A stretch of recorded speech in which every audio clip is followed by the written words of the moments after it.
Hey there guys, we've got Dark Visions number 30 on the JP server. So for the first day stuff, all four first areas, obviously super easy, turn one perfect score, not really worried about those. For the final two areas, I already went and OTK'd the bosses, but now I'm going to be going back and improving my scores. We're going to start with the sub-bosses. So the Pegasus is weak to magic, and the Dark Sahagin is weak to physical. So I already went and perfected this guy. It's not too hard, but I'm going to show you how I did it in this video, and then we'll go to the Pegasus in a different video, if I can perfect it. That one might be a little bit trickier. So the reason these are tricky is there's a new thing in JP where they make these final bosses absolutely and totally immune to the wrong damage type. So this guy has 100% magic mitigation, unremovable, permanent duration. So yeah, you can only use physical attacks on this guy, and then the magic guy can only use magic attacks. He's immune to everything physical related. That being said, this one isn't too bad. So it's a fish or an aquatic weak to thunder and wind. We're going with a thunder team. We're going to do a turn 4 clear. This one, like I said, isn't really too bad because the free unit Kelger completely carries this all by himself with some support units. Okay, so the boss does AoE water damage as well as single target ice, water, and dark damage. So turn 1, we're just going to have Sakura imbue the party with thunder. We'll just have Titus do a 100% water resist buff on the party. We'll use Hawkeye to break the boss. We'll use Bartz to just triple cast an attack just for weakness damage. We'll do Mirage on Kelger. I don't even know if Mirage is needed, but we're doing it anyway. And we'll just punch on Nicole because whatever. As you saw, the boss was completely immune to magic. That didn't even do anything, so whatever. Anyway, so here is some AoE water damage. The boss also puts up a field on turn 1 to increase water damage. But of course, you know, we're immune anyway, so who cares? So we're going to use Sakura on turn 2 to do her Ramping Amplify. That's a 100% Thunder Amp after 3 turns on Kelger. We'll just re-imbue the party, and then we'll do Graviton Burst to imperil the boss. We'll just use Hawkeye to punch again. We'll just use Bartz to punch again. We'll just use Mirage again on Kelger. Titus can go to the base form and do his base form LB. That's going to do a big sword imperil. And we'll shift Nicole this turn and do his Aqua Killer buff. Now, if your Nicole is EX3, you can do an even better Aqua Killer. I am not EX3, so we're doing the janky version, which is fine.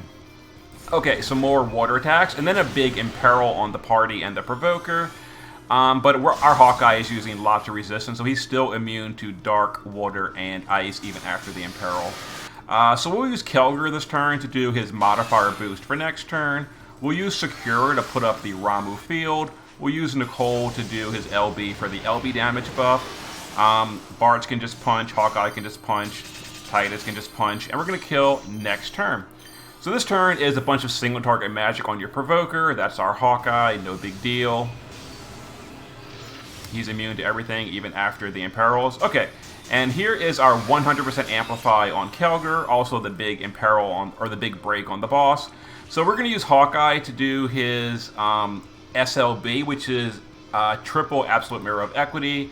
We're going to use Bartz to triple Absolute Mirror of Equity. We're going to use Nicole to just triple Bolting Strike. Now this is, what's it called? This is an Evoke skill. So Evocation does ignore the boss's mitigation thingy. And then Sakura can shift here and do her triple Bolting Strike. Titus will do triple Bolting Strike, and we'll use Hawkeye to do triple Bolting Strike. This is obviously all just for the chain score. So let's go ahead and chain it up, and that should be a 100 count chain score, as well as the damage cap is 3.9 billion. So we need to do 3.9 billion or higher. We should have 4.5. There you go. So like I said, Kelger completely carries this all by himself. You should have gotten EX3 Kelger completely for free from the Final Fantasy V event, and he's all you need here. With support. That is the big key word here. So he did 4.5. The rest of the party is basically naked. I'll show you the gear in a second. Yep, just use his SLB, and you're good to go. But of course, you do need good gear. That is kind of the disclaimer, the usual disclaimer in Dark Vision's gear is a bigger deal than the units half the time. So here we go. So Kelger is on Kokorayu for 125 Aqua Killer. We're using the Sword of Dawn from Dorgan that gives us some flat stats. It's also a two-handed sword. Other than that, here's the build. He is using Titus's STMR. This is a modifier buff for Kelger. Obviously, it's kind of a big deal. It may not be required, but if you don't own that, you might want to gear your support units in actual damage.